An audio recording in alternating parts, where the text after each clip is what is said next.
I don't know how to start this. Uh,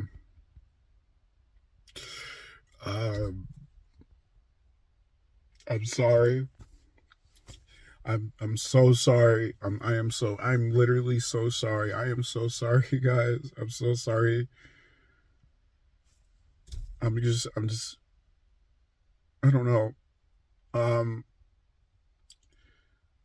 so it turns out today on March 7th, 2024,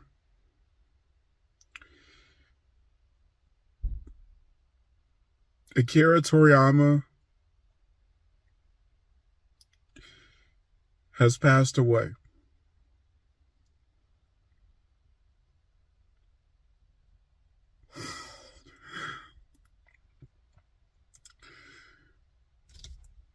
He's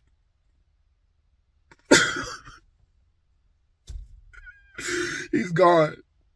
He's gone. The father of Dragon Ball, the father of anime just becoming popular, and just so many other things that he's done, all of the fan fictions, the videos, the video games, the merchandise, everything. Every single thing. He's gone. I am not monetizing this video. I am not going to do any of that.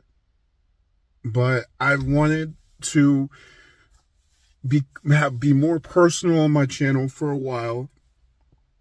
And one of the biggest things in my life is Dragon Ball.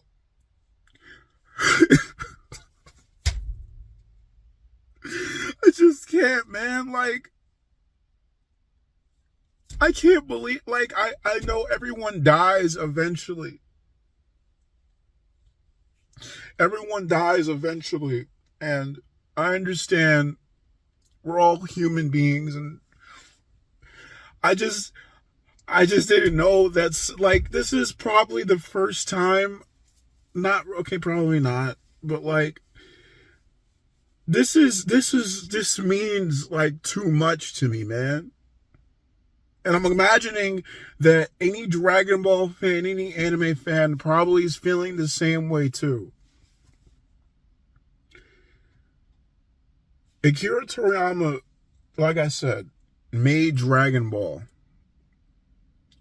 He designed and created Goku, and made one of the most influential pieces of media stories of all time. And he had so much planned. Even after Dragon Ball ended, and when they came back with Battle of Gods and then Super and stuff and all that, he was still making it. Do you realize how old he was? Akira Toriyama was 68 years old.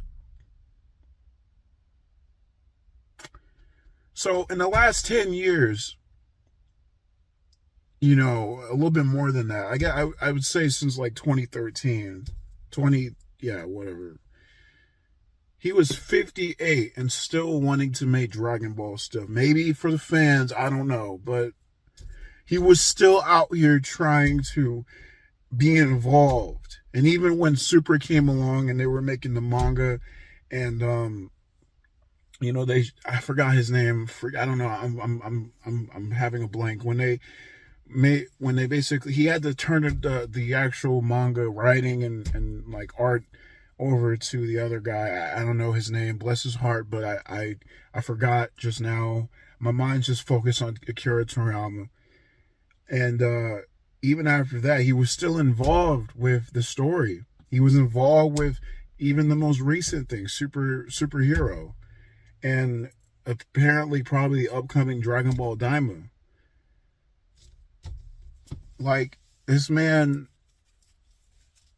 was just such an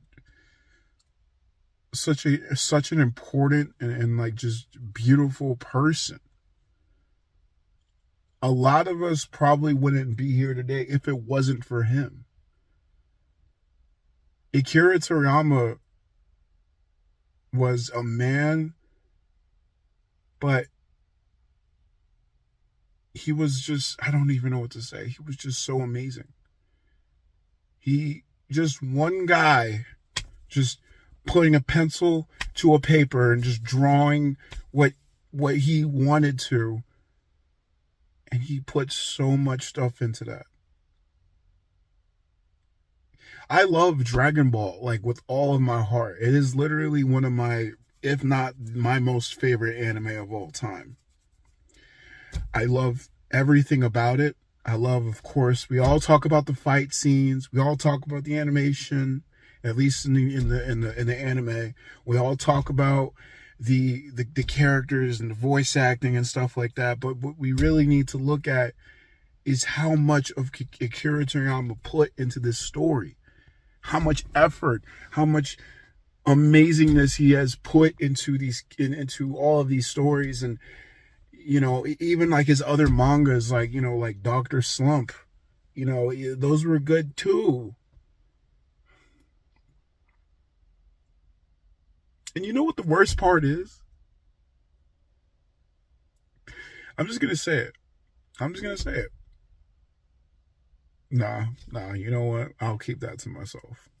I'll keep that to myself. I might say that in another video or something like that. But I've just been watching so much like Dragon Ball content.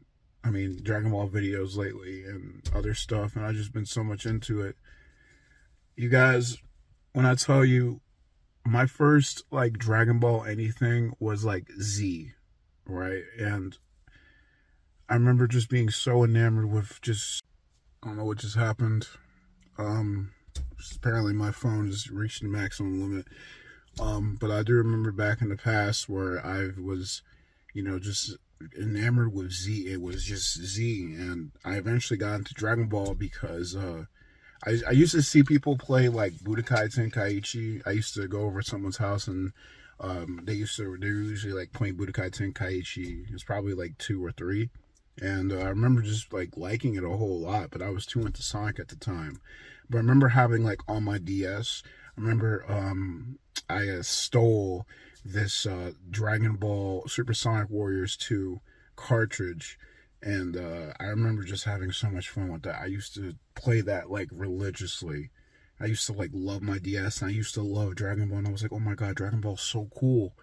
And then what really hammered in my love for Dragon Ball was when I think it was like 2012, 2013. I was probably like 12, 13. And I started playing like Dragon Ball Raging Blast. And it was so amazing. I remember just loving that game. I know some people probably don't like that game, but that really what got me into like really like Dragon Ball. And it was just so amazing. I just can't. Dragon Ball, look, it's not even just that. You know, one of the reasons why I don't have my spiky hair in right now, but like even like everything about Dragon Ball is just it's in everything, you know? People like I was about to say like my hair itself, a lot of people like to say when they meet me, they're like, "Oh man, that's Goku." Yeah, I'm like, guys, my hair doesn't look anything like Goku. It doesn't look anything like Goku. But people used to say Goku, and I'd be like, yeah. I remember this one time some guys on freaking Twitter or Instagram or something tried to compare my hair to Super Saiyan 3, and I was so honored.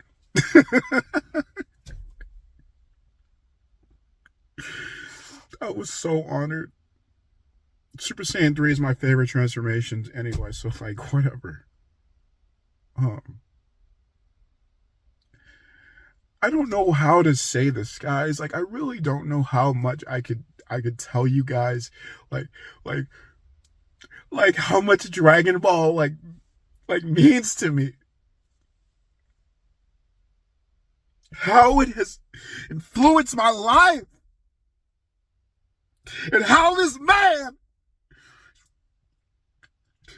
man touched the lives of everyone and made them better people. Where would we really be without Akira Toriyama? Do you realize that one of the reasons why anime is so freaking popular now is because of him? Yes, there were other animes like Speed Racer, Astro Boy, and stuff like that, but like Dragon Ball made anime mainstream. Maybe even more, well, I wouldn't say more mainstream than cartoons, but now people are over here with freaking Akatsuki sweaters and having like straw hats on and stuff like that because of him.